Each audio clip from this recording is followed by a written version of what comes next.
Chapter 1. Scrooge. Marley was dead. That was certain, because there were people at his funeral. Scrooge was there too. He and Marley were business partners, and he was Marley's only friend. But Scrooge looked very happy at the funeral, because on that day he made some money. Scrooge was a clever businessman. Yes, old Marley was certainly dead. But years later, his name was still there above the office door. Scrooge and Marley. That was the company's name. Sometimes people called Scrooge Scrooge, and sometimes Marley. He always answered. It was all the same to him. Oh, but he was a mean man, Scrooge. He never spent any money, and he never gave any away. He was an old miser. And he was a cold and solitary man. The cold was inside him. You could see it in his red eyes, and on his blue nose and thin white lips. You could hear it in his hard voice, and it made his office cold, especially at Christmas. Nobody ever stopped him in the street to say, "My dear Scrooge, how are you? When will you come and see me?" Children never spoke to him, and even dogs ran away from him. But Scrooge didn't care. He liked it. That was what he wanted. One Christmas Eve, Scrooge was sitting in his office. It was only 3 o'clock in the afternoon, but it was already dark. The weather was very cold, and there was a lot of fog. It came into the office through the windows and doors. Bob Cratchit, Scrooge's clerk, was copying letters in a dark little room, and the old man watched him carefully. Bob had a very, very small fire in his room. It was even smaller than Scrooge's, and he tried to warm his hands at the candle, but he couldn't do it. "A Merry Christmas, Uncle," said a happy voice, and Scrooge's nephew Fred came in. "Bag," answered Scrooge. "Humbug." His nephew looked warm. His face was red, and his eyes were bright. "Christmas a humbug, Uncle?" he cried, surprised. "You don't mean that, I'm sure." "Yes, I do," said Scrooge. "Merry Christmas. Why are you merry? You're a poor man, aren't you?" "Well, why are you so unhappy? You're rich." Humbug." "Don't be angry, Uncle," said Fred. "Why not? There are too many fools in this world.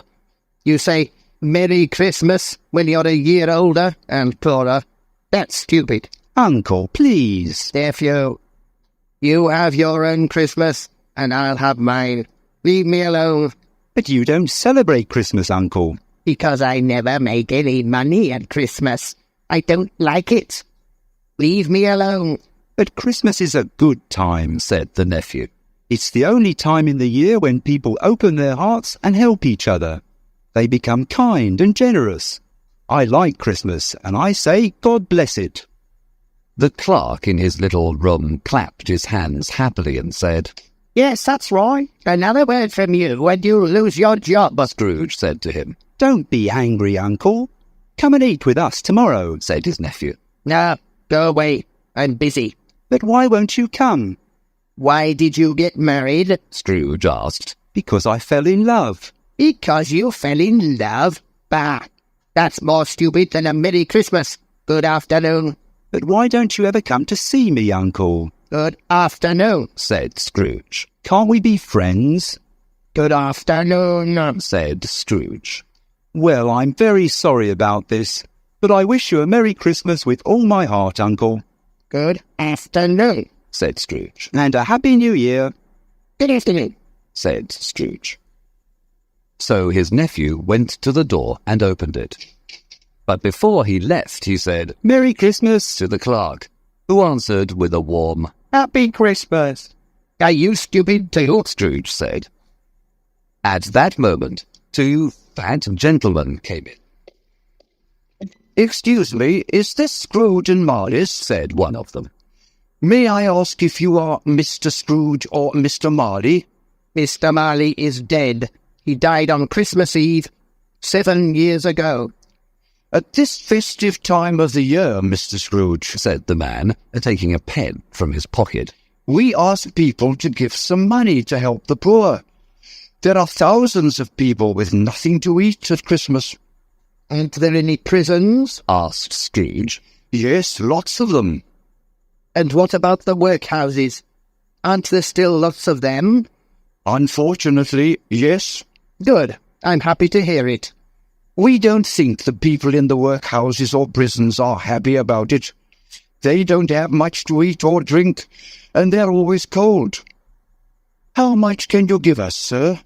Nothing. Scrooge replied. Leave me alone. I don't celebrate Christmas, and I don't give money to lazy people. I help to pay for the workhouses and prisons. That's enough. "But many people can't go there, and they'll die in this cold weather." Well, there are too many people in the world already. So that's a good thing. Good afternoon, gentlemen. So the two men went out, and Scrooge continued his work. It became colder and foggier and darker. When a boy came to sing a Christmas carol outside Scrooge's door, he stood up and shouted angrily, "Go away!" The boy was frightened and ran away very quickly. Finally, it was time to close the office and go home. Scrooge stopped his work and put down his pen. The clerk put on his hat to go. You want all day tomorrow, do you? Said Scrooge. If it's all right, sir, yes. It's not all right, Scrooge answered. I must pay you for a day's holiday. It's only once a year, sir. Bah! Every December the 25th, you get money for nothing. Well, arrive here extra early on the 26th. You hear me? Yes, sir, said the clerk. And when he left the office, he ran and danced all the way home, because it was Christmas Eve. Chapter 2. Marley's Ghost. Scrooge walked home to the rooms where he lived. Years ago, his partner Marley lived there. They were very old and dark and silent. The knocker on the door was large, but it was like hundreds of other door knockers. Scrooge never looked at it. And he wasn't thinking about Marley when he put his key in the door. So, how did he see Marley's face in the knocker? Yes, Marley's face. There was a strange light around it. It looked at Scrooge with its glasses up in its hair, like Marley when he was alive. The hair was moving slowly, the eyes were wide open, and the face was very white. Scrooge looked at it for a moment, and then it was a knocker again. He was surprised, but he went in and lit his candle. Then he looked at the knocker again. "Pew, pew," he said, and closed the door. The sound echoed around the house, but Scrooge wasn't frightened of echoes, and he went slowly up the dark stairs. He liked darkness. It was cheap. He looked around his room. Nobody under the table, nobody under the sofa, nobody under the bed, nobody in the cupboards. He locked the door and put on his dressing gown, slippers, and nightcap. Then he sat in front of an old fireplace with a very small fire in it. For a moment, he thought he saw Marley's face in the fire. "Handbag," he said. Then he looked at the old bell above him on the wall. He was very surprised when this bell began to move. At first it moved slowly and quietly, but soon it made a very loud sound, and all the bells in the house began to ring too. Suddenly, they stopped. Scrooge heard a strange noise far away in the house, a noise of metal, like chains. It was coming up the stairs. Something was coming towards his door. It's humbug, He said, I don't believe it. but the thing came into the room and stopped in front of him. He couldn't believe his eyes. The same face, Marley's face. Scrooge recognized his dead partner's clothes and boots, and he saw a long chain round his transparent body. The chain had heavy cash boxes, keys, locks, and account books on it. Marley was looking at him with cold, dead eyes.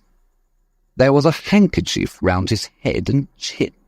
Well, Scrooge said. what do you want with me? Much. It was certainly Marley's voice. Who are you? Ask me who I was. Who were you then? In life, I was your partner, Jacob Marley. Sit down, if you can. The ghost sat in a chair on the other side of the fireplace. You don't believe in me, do you? It said. No, I don't. Why not? Because perhaps I ate a piece of meat or cheese and my stomach didn't digest it. So you are only the consequence of a bad stomach. Scrooge said this because he didn't want to show his terror. But the ghost's cold eyes frightened him very much. If I eat this candle, Scrooge continued, I'll see hundreds of ghosts like you, but they'll only be in my head. Then the spirit gave a terrible cry, and it shook its chain with a tremendous noise. Scrooge trembled, and then he fell out of his chair with horror when the ghost took off the handkerchief and its chin dropped on its chest. Help! He cried, with his hands on his face. Oh, why are you here, terrible spirit? Do you believe in me or not? Yes, I do. I must. Scrooge replied. But why do you come to me? If a man's spirit stays away from other people while he is alive, it must walk through the world after he is dead. But it cannot share the happiness of living people. And again the ghost shook its chain with a sad cry. Why are you wearing that chain? Scrooge asked, trembling. Because I made it when I was alive. I stayed away from other people. I didn't try to help them. I never loved anybody. I loved only money. So I made this chain for myself, and now I must wear it. I lived like you, Scrooge. 7 years ago, your chain was long and heavy. Now it is very long and very heavy. Again Scrooge trembled in terror. Tell me more, old Jacob Marley. Help me. I cannot help you, Ebenezer Scrooge, answered the ghost. I cannot rest. I cannot stay here. When I was alive, my spirit never walked out of our office. It was locked in there while I made all my money. So now I must travel and never stop. Have you travelled all this time? For 7 years? Yes, no rest, no peace, always travelling. Do you travel fast? Very fast, like the wind. Well, in 7 years you have been to a lot of places then. Oh, but I am a prisoner, cried the phantom, and it shook the chain again, a terrible sound in the silence of the night. I was also a prisoner in my life, because I didn't try to help others. But you were a good man of business, Jacob. Scrooge was thinking of himself, too. Business? What was my business? My business was people. My business was charity. My business was love. My business was goodness. But I didn't do anything good. I lived with my eyes closed. I didn't see the poor and hungry people in the streets. But now I must go. Listen, I'm listening, Jacob, Scrooge said. I am here tonight to tell you something. There is still hope for you, Ebenezer. You still have a chance. You were always a good friend, Jacob. Thank you. You will see 3 ghosts. Scrooge looked frightened. Are they the hope and the chance you spoke about, Jacob? Yes, But I don't want to see them. you must. If you don't want to be like me, you must. The first spirit will come at 1 o'clock tomorrow morning. Can't they all come at 1 o'clock and finish it quickly, Jacob? The second will come on the next night at the same time. The third will come on the night after that, when the church bell strikes 12 midnight. You will not see me again. Remember my words. Then the ghost put the handkerchief round its head and began to walk towards the window. It asked Scrooge to follow. But when the window opened, Scrooge stopped. He was very frightened, because he could hear a great noise of crying outside. The air was full of ghosts. They were moving quickly here and there, and they all wore chains like Marley's ghost. Their cries were very sad. There was one old ghost with a big metal box of money on a chain. It was unhappy because it couldn't help a poor woman and her baby out in the cold, foggy night without a home. Marley's ghost went out into the night. In a moment it was with the other ghosts, and all of them disappeared. Scrooge closed the window and went to the door. It was locked.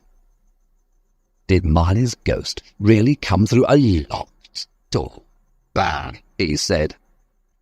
And he began to say, Humbug. but stopped. He didn't want to say it now. It was late, and he was tired. So he went to bed and fell asleep immediately. Chapter 3. The first spirit. When Scrooge woke up, it was very dark. The church clock struck 12. 12? Said Scrooge, surprised. But it was after 2 o'clock when I went to bed. It's impossible. Clock is wrong. He got out of bed and went to the window, but he couldn't see much. It was dark, foggy, and very cold. He went back to bed and began to think. Was it all a dream? Was Marley's ghost really here? He said to himself. Suddenly he remembered the ghost's words. The first spirit will come at 1 o'clock tomorrow morning. After a long time, he heard the church clock. It's 1 o'clock, Said Scrooge. and there's nobody here. At that moment, there was a great light in the room, and the curtains of his bed opened. Yes, a hand opened the curtain in front of his face. He sat up and saw a strange person. It was small, like a child, but it was also like an old man. Its long hair was white, but its face looked young. It was wearing white clothes with summer flowers on them. There was a piece of green holly in its hand. Are you the first spirit? Asked Scrooge. Yes, I am. The visitor replied in a quiet voice. Who and what are you? I am the ghost of Christmas past. Whose past? Yours, Why are you here? to help you. I thank you. Scrooge said. If you want to help me, let me sleep. Get up and walk with me. Said the spirit, and it took his eye.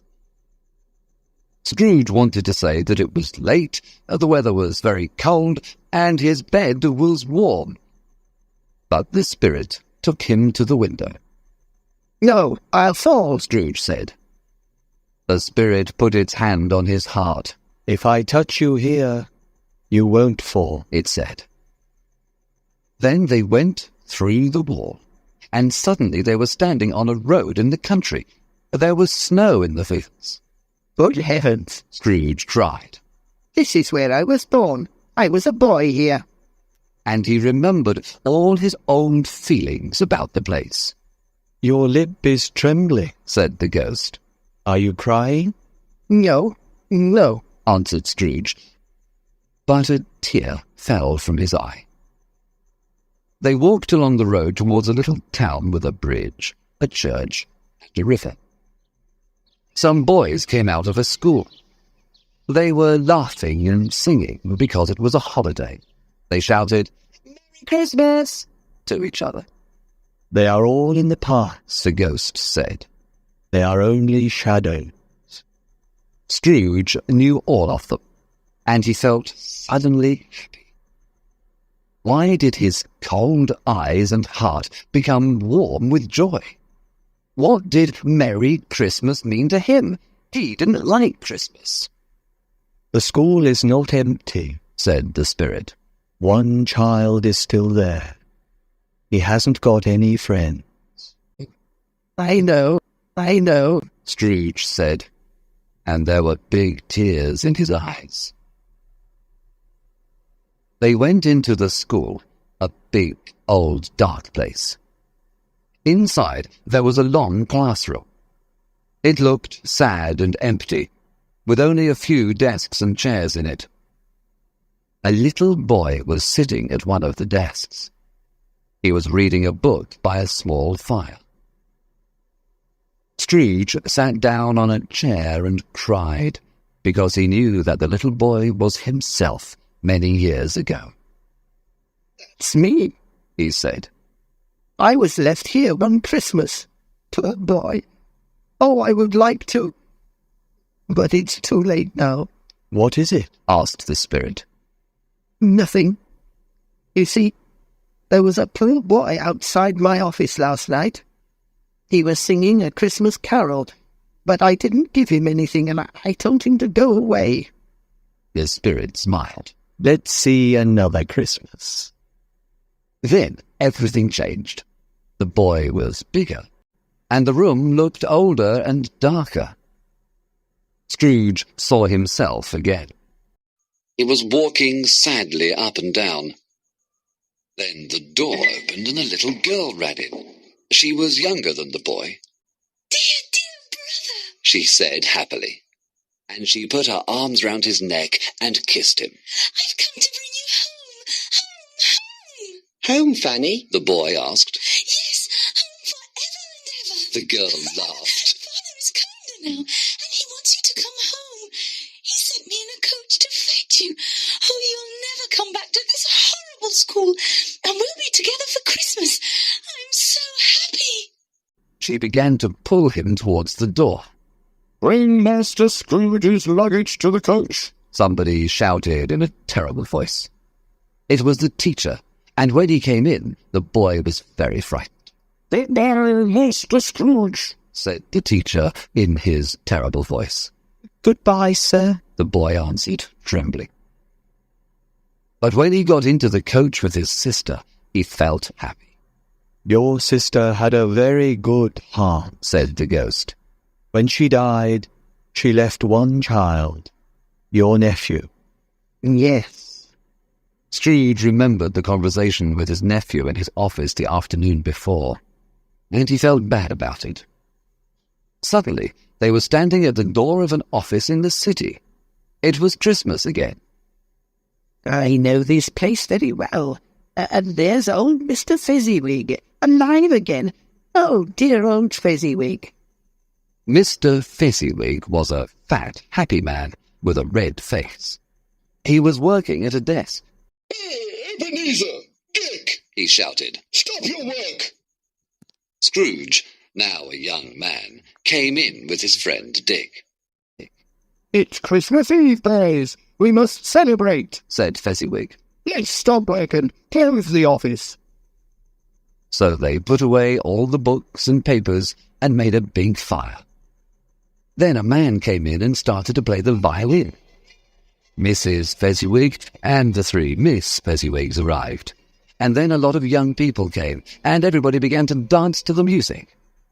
Then there were games and more dances, cake and hot wine, and more dances. And there was lots of roast beef and beer, and mince pies too. It was a wonderful party. At 11 o'clock, everybody said, "Merry Christmas!" And the party finished. While Scrooge was watching all this, he laughed and sang and wanted to dance.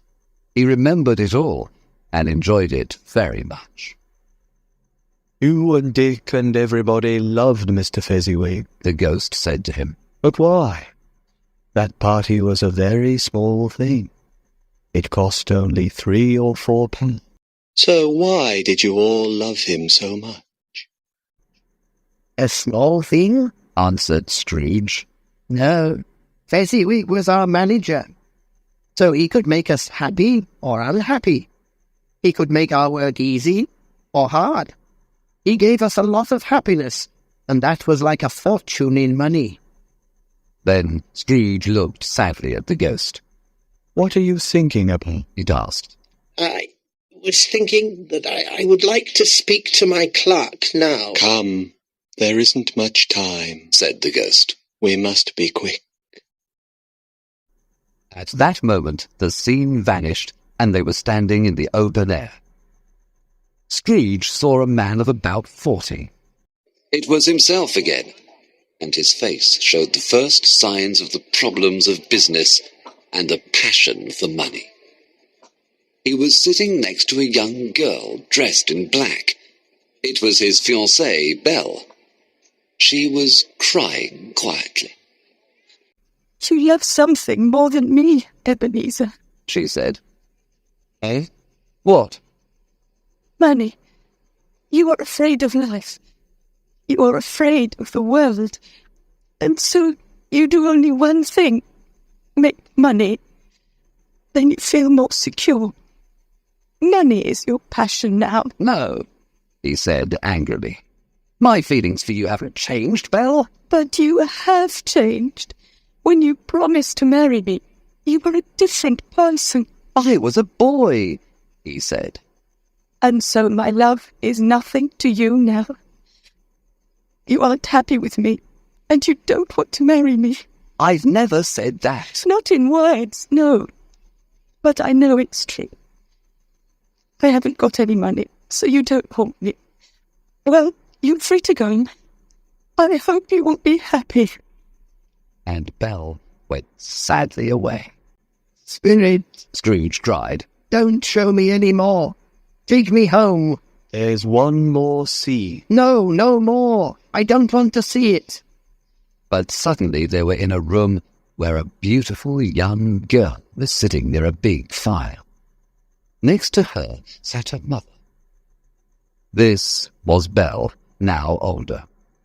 The room was full of children, and there was a lot of noise. But Belle and her daughter liked it, and the daughter began to play with the children.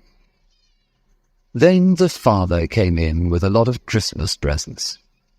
He gave them to the children, and they laughed and shouted happily. Finally they went to bed, and the house was quiet.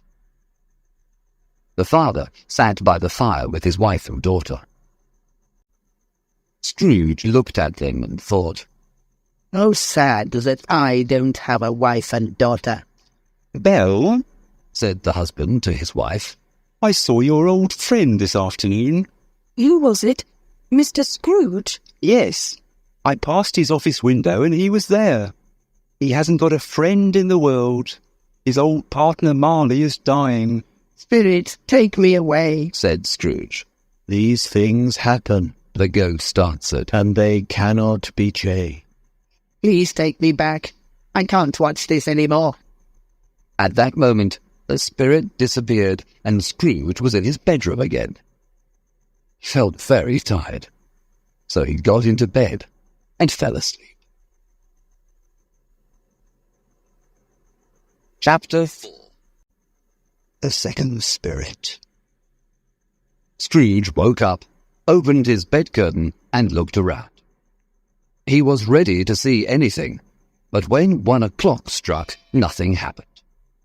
After a while, he saw a strong light in the next room. He got out of bed and went slowly to the door. "Scrooge," said a voice. "come in, Ebenezer." The room was his room, but it was different. On the walls there was some green holly with red berries, and mistletoe and ivy. In the fireplace was a great fire. On the floor there was a lot of food: turkey, goose, chicken, rabbit, pork and sausages, as well as mince pies, puddings, fruit, cakes, and hot punch. And on the sofa sat a very large man, a giant, and he was holding up a torch. "Come in," said the ghost. Scrooge went and stood in front of this giant, but he didn't look at it. He was too frightened. "I am the ghost of Christmas present," said the spirit. "Look at me." So Scrooge looked. He saw that the spirit was smiling. It had kind, gentle eyes. There was holly round its long, dark hair. Its face was young and happy. "You have never seen anybody like me before," it said. Never. "And you have never met any of my brothers?" No. How many brothers have you got? "More than 1,800. I am the youngest." Spirit, Scrooge said. take me where you want. I learnt a good lesson last night. "Touch my clothes." When Scrooge did this, the room disappeared, and he stood in the city streets on Christmas morning. There was a lot of snow. Some people were playing and throwing snowballs. Others were buying food in the shops. It was a busy, cheerful scene, and the bells were ringing. Then a lot of poor people came along the street with their Christmas dinners of goose or chicken. They were taking them to the bakers' shops to be cooked in the oven.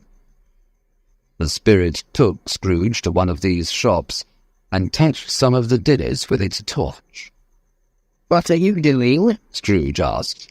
"I am making these dinners extra good so that people will be happier," it replied, smiling.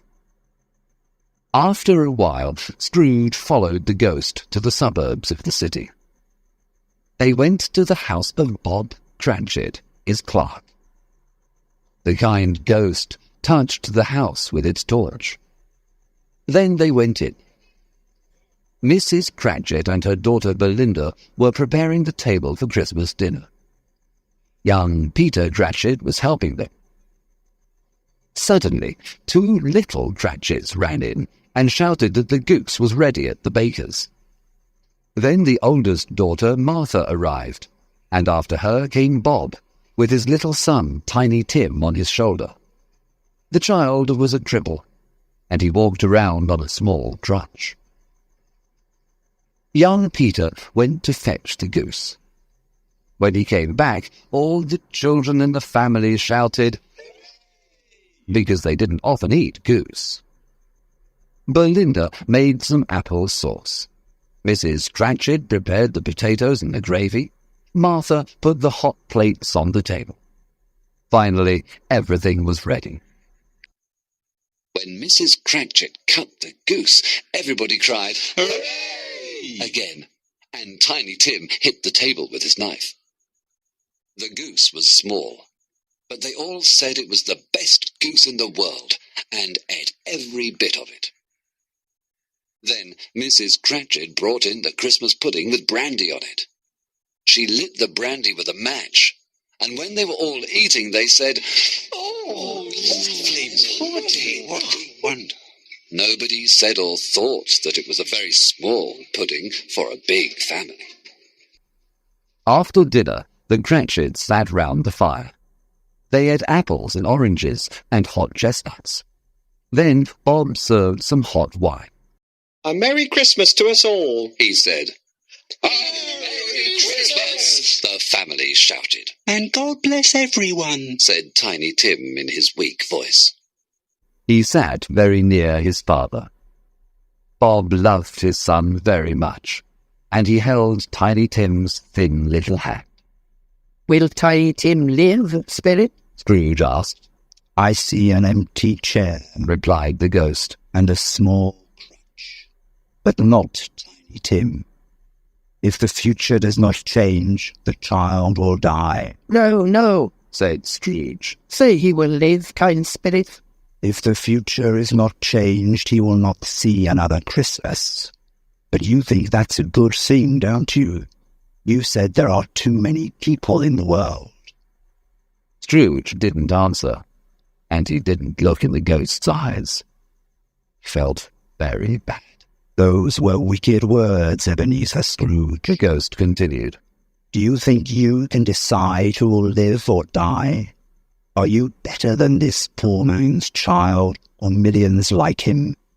Perhaps you are worse in God's eyes. Scrooge trembled and looked at the ground. Suddenly, he heard his name. Mr. Scrooge, let's drink to Mr. Scrooge. It was Bob Cratchit, and he was holding up his glass. Drink to Mr. Scrooge? Said Mrs. Cratchit angrily. Drink to that hard old miser? What are you saying, Robert Cratchit? My dear, the children. It's Christmas Day. I know that, but I would like to tell Mr. Scrooge what I think of him. You know how bad he is. My dear, it's Christmas Day. Well, I'll drink to him because it's Christmas. A Merry Christmas and a Happy New Year, Mr. Scrooge, but you won't be merry or happy, I know. The children drank to Scrooge too, but his name was like a dark shadow in the room, and for a few minutes they were silent. Then they told stories and sang songs, and they felt better. The Cratchits were poor, and they looked poor. Their clothes were old. There were big holes in their shoes. Bob Cratchit's salary was very small. He never had enough money, and there was never much food in the house. But the family was contented now because it was Christmas. Scrooge watched them carefully. He listened to them well, and he looked at Tiny Tim very often before the family scene vanished. It was dark now, and snow was falling. Scrooge and the ghost walked along the streets and saw great fires in the houses where families and friends were enjoying Christmas together. The ghost was happy to see the celebrations. It laughed, and where it passed, people laughed too. And then Scrooge heard a loud It was his nephew's. He saw him in a bright, warm room. When his nephew laughed, the other people in the room laughed with him. He said that Christmas was a humbug. The nephew laughed. And he believed it too.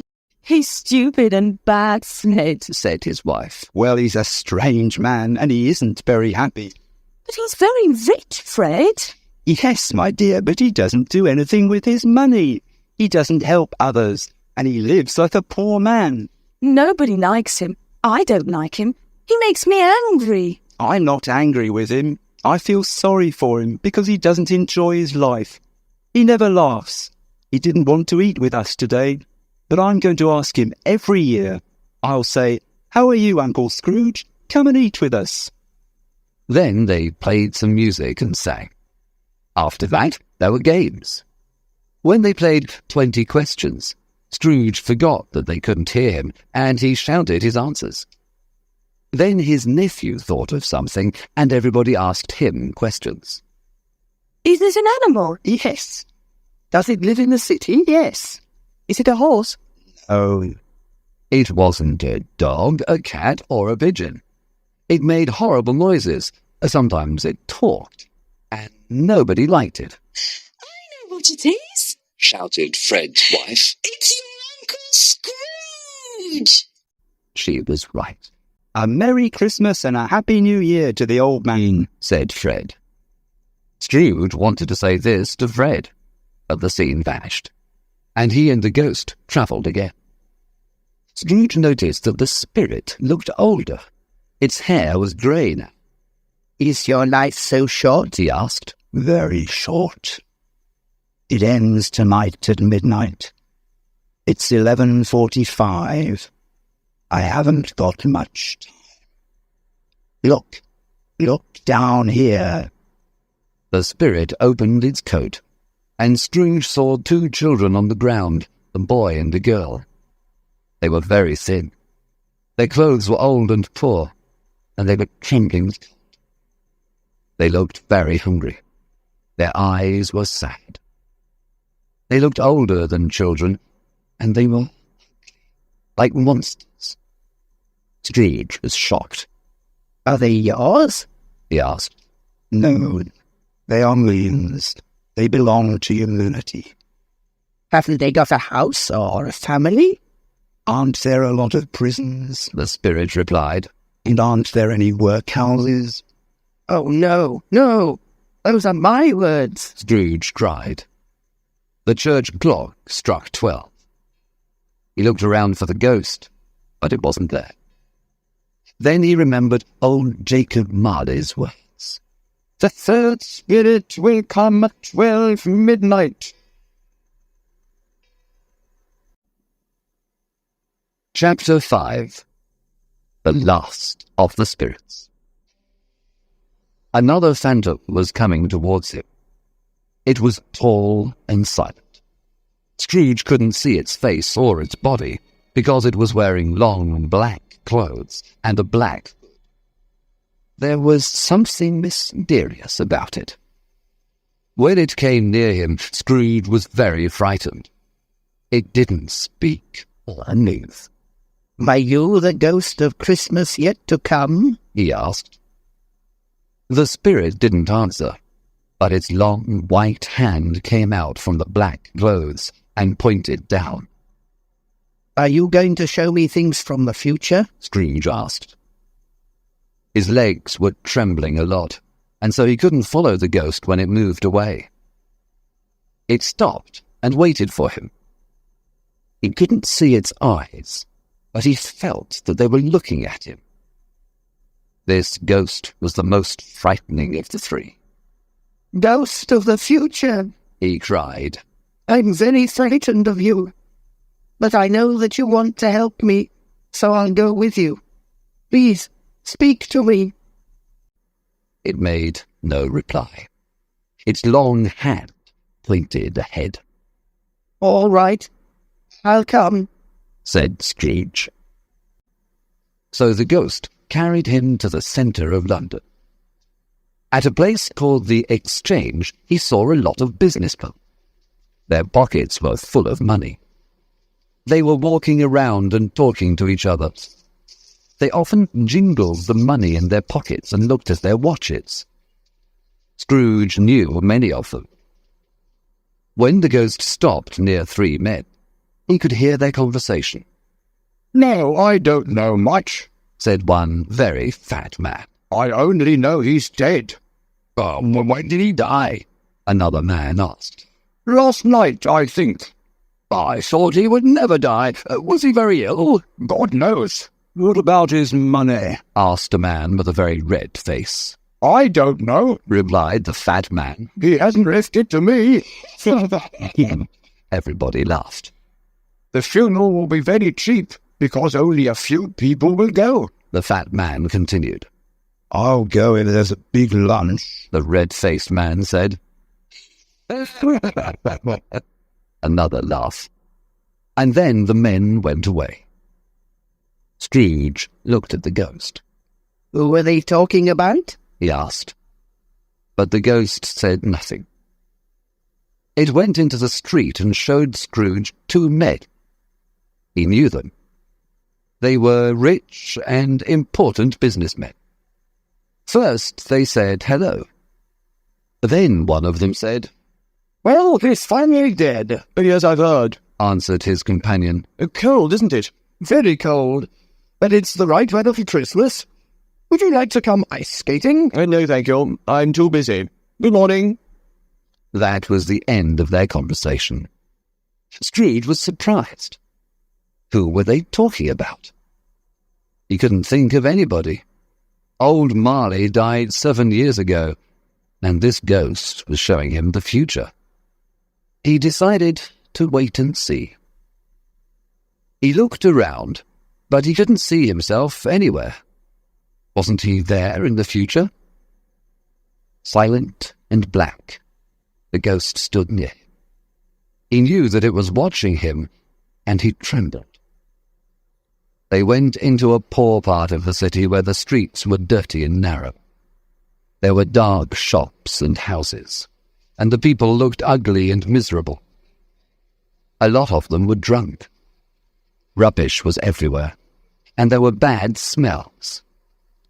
The quarter was full of dangerous criminals. Scrooge followed the ghost into a small, dark shop.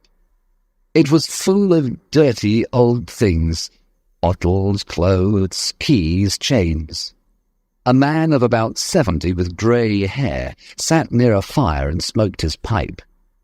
Then a woman came in with a big, heavy box in her arms. She put it on the floor, sat down.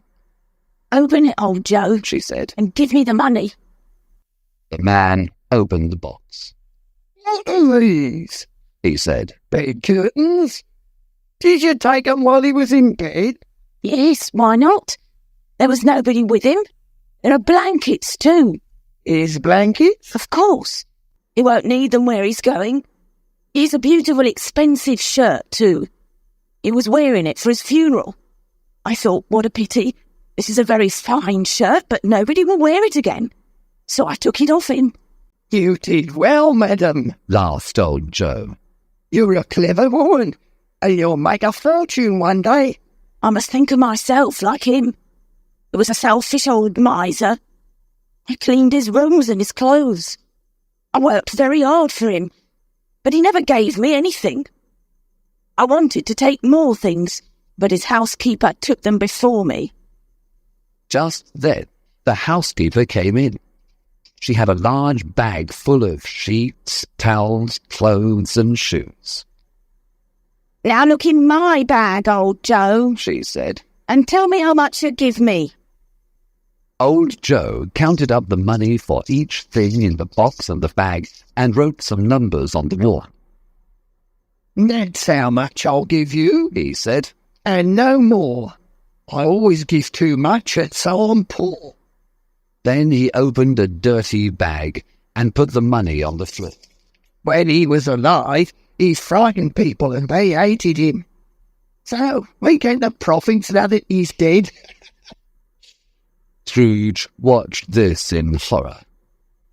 "Spirit, I see, and I understand. This could happen to me. Oh, God, what's this now?" The scene changed, and he was near a bed. It had no blankets or curtains. There was only an old sheet with something under it, the body of a dead man. The ghost pointed at the head, but Scrooge couldn't pull down the sheet and look at the dead man's face. He was shaking with terror. The body was cold, rigid, and alone in that dark room. "How terrible," thought Scrooge. "Not a man, woman, or child to say that he was kind to them in life, and to remember him with love."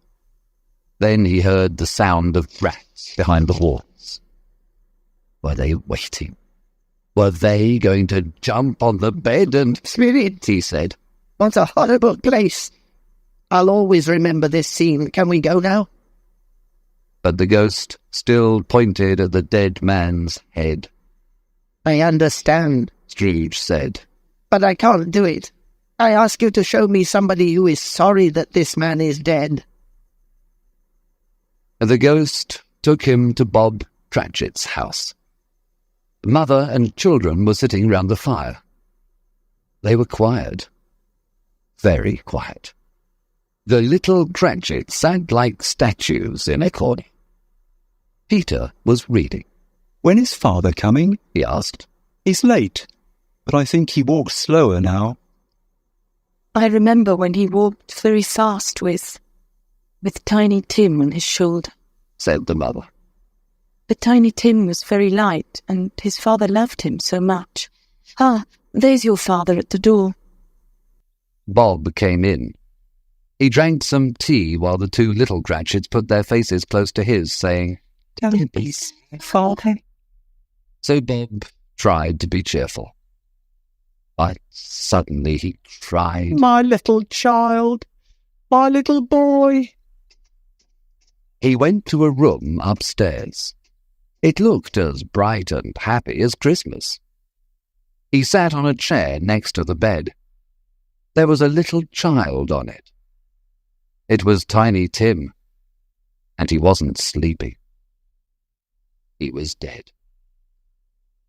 Bob kissed the little face. Then he went downstairs. I met Mr. Scrooge's nephew in the street, he told the family. He asked me why I was so sad. When I told him, he said he was very sorry and wanted to help us. I think he's going to find a job for Peter. He's a very good man, said Mrs. Cratchit. Yes. Children, when you all leave home in a few years, you won't forget Tiny Tim, will you? Never so. They all cried. Thank you. I feel happier now, Bob said. Scrooge said to the ghost, Oh, please tell me who that dead man was. The ghost took him near his office, but it didn't stop. Wait, said Scrooge. My office is in that house. Let me go and see what I'll be in the future. The ghost continued walking.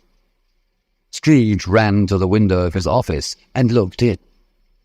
He saw an office, but it wasn't his. Everything was different, including the man at the desk. He followed the ghost again. It stopped at the gate of a cemetery. Am I going to learn the dead man's name now? Asked Scrooge. The spirit led him to a grave. He went near it, trembling.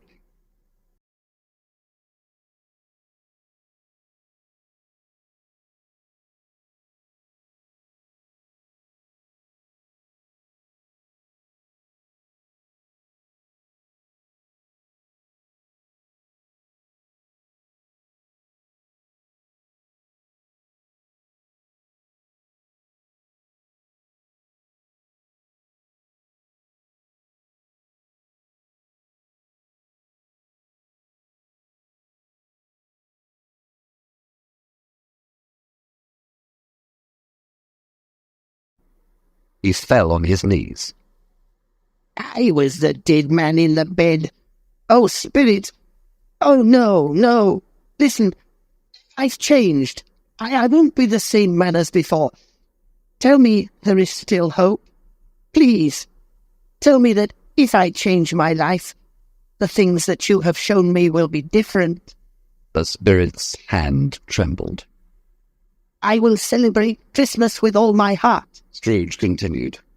And I'll always try to have the Christmas spirit every day of the year. I will live in the past, the present, and the future. I will not forget the lessons that they teach. Oh, tell me that I can clean the name off this stone. Scrooge held up his hands to the ghost, but suddenly it vanished. There was only a bed curtain in front of his eyes. Chapter 6. A Merry Christmas, Mr. Scrooge. The bed was his, the room was his, and best of all, he still had time to be a better man. He jumped out of bed. I will live with the spirits of the past, present, and future in me, he said, on his knees and with tears in his eyes. Thank you, Jacob Marley. God bless Christmas. Then he put on his clothes. My clothes are here. I am here. But the future is not here yet, and I can change it, he said, laughing and crying at the same time. What shall I do first? Oh, I feel as light as a feather. I'm as happy as an angel. A Merry Christmas to everybody. A Happy New Year to all the world. He danced in the sitting room and looked around. There's the door where Jacob Marley came in. There's the place where the ghost of Christmas present sat. There's the window where I saw the ghosts in the air. It's all right. It's all true. It's all happened. And he laughed and laughed. Then the church bells rang. Ding dong, ding dong. It was a glorious sound. He opened the window and put out his head. No thought. It was a bright, sunny day, and the air was cold and sweet. What's today? Scrooge shouted to a boy in the street. Eh? The boy looked very surprised. Where's today, my boy? It's Christmas Day. Christmas Day? Scrooge said happily to himself. So the spirits did everything in one night. Hey, boy! Do you know the butcher's shop in the next street? Of course. You're an intelligent boy. Do you know if they've sold that big turkey in the window? You mean the one as big as me? What a nice boy, said Scrooge. Yes, that one. No, it's still there. Is it? Oh, good. Go and buy it for me, will you? Tell them to bring it here. If you come back in 5 minutes, I'll give you £0.50. The boy ran as fast as possible to the shop. I'll send it to Bob Cratchit, Scrooge said. He won't know who sent it. And he wrote Bob's address on a piece of paper. When the butcher's man arrived with the enormous turkey, Scrooge told him to call a cab. He paid for the turkey and the cab, and he gave the boy £0.50. He was laughing all the time. Then he put on his coat and walked along the street. He looked at all the people with a happy smile. Good morning, People said to him. A Merry Christmas to you. And Scrooge answered in the same way. Oh, there are the two gentlemen who were asking for money in my office yesterday, he said.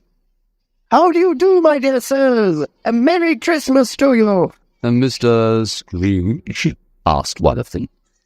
Yes, that's my name, and perhaps you don't like me. Please excuse me for yesterday. Listen. Scrooge spoke quietly in the man's ear. Are you serious, Mr. Scrooge? The man was very surprised. Of course. Can you do me that favour? My dear Scrooge, that's very generous. I don't know what to say to thank you. Don't say anything. Come and see me tomorrow. I'll give it to you then, all right? Then Scrooge continued walking. He watched the people, kissed children, he played with some dogs, he looked at everything with love, and he felt very happy. In the afternoon, he went to his nephew's house. Everybody was in the dining room. Fred, said Scrooge at the door. My God, who's that? Cried Fred. It's your Uncle Scrooge. I've come to dinner. Can I come in, Fred? Come in? Of course, Uncle, you're very welcome. Everybody was happy to see Scrooge, and he was happy to see them. They ate a wonderful dinner, and then they played wonderful games and had a wonderful time. Scrooge was in his office early the next morning. He was waiting for Bob Cratchit. Of course, he knew Bob would be late. 9 o'clock, no Bob. 9:15, no Bob. At 9:20, Bob ran in. He went into his room immediately and started to work fast. Hello, Scrooge said in his old, angry voice. You're late. Oh, I'm very sorry, sir. Bob answered. Are you? Come here, Cratchit. It's only once a year, sir, said poor Bob. It won't happen again. Well, my friend, I hope not, Scrooge said with a big smile. because I'm going to give you a bigger salary. Bob trembled. He couldn't believe his ears. A Merry Christmas, Bob, said Scrooge. This will be your happiest Christmas. Yes, I'm going to give you a lot more money, and I'm going to help your poor family. Come on, make a very big fire, and let's have a drink, Bob Cratchit. Scrooge gave Bob more money, helped his family, and did much more. Tiny Tim did not die, and Scrooge was a second father to him. He became a good friend, a good manager, and a good man. A few people laughed at him, of course, but he knew that some people always laugh at anything new, strange, and good.